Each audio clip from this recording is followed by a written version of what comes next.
talk of Sioux Falls. 1140 KSOO. A priceless piece of art, designed as a promotional piece for a Jimmy Buffett concert tour, has been returned to the man who created it years after it vanished. If this brightly colored tropical creation could tell you the story of its adventure, it would share the admiration received once created. It would tell you of the voyage to a new location and coming into the hands of someone with an unexpected plan. The glass protecting the delicate paper sculpture would describe a new owner, grateful yet with a twinge of guilt, and the search to bring it full circle to its creator. Lee Anglin received the original Jimmy Buffett tour artwork as a gift for volunteering at a media awards event. Despite his gratitude, there was a gut feeling that it truly wasn't his to keep, but his role was for safekeeping. So he started his search for the artist to return it. You know, if it was my piece, I'd want it back.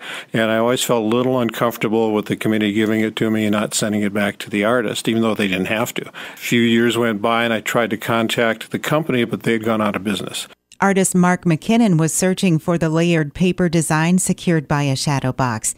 He had submitted the artwork in a media awards event. First, the event's contact offered to buy it, which Mark declined and requested it returned. The next thing he knew, the work of art was missing. I started to tear up yesterday about the fact that he did almost what we were doing on different sides of the U.S. or whatever.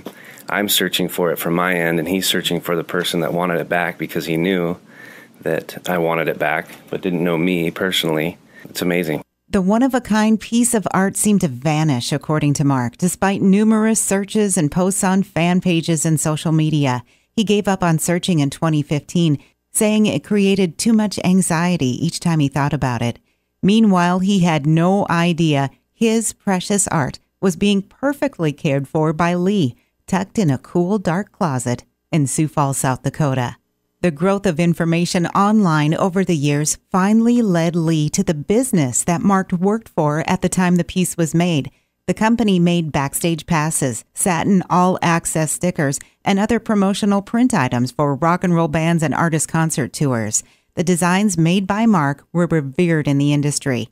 Although the company had gone out of business, a few more phone calls finally connected the two. He had been searching for this piece for over 15 years.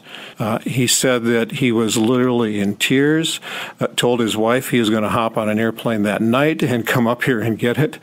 And so it was just kind of a happy phone call. It was almost like two siblings meeting, who had been given up at birth. On a chilly February day, the warmth of a new friendship was felt as Mark and his family flew from Reno, Nevada to Sioux Falls, South Dakota to meet Lee and his family and make the exchange. Mark says there is a life lesson in this journey. Not giving up.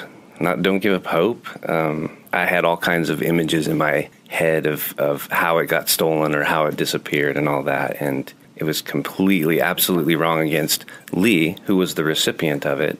I don't know, the hands that passed from that point, but he took care of it as that he loved it just as much as I did. And despite Mark's offer to pay money to get the piece back? That's why I told Mark, I don't want any money for it, or anything like that.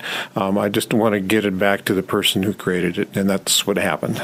A new friendship was born, and the vibrant masterpiece went on a flight home with the man who created it 17 years ago. I'm Beth Warden reporting.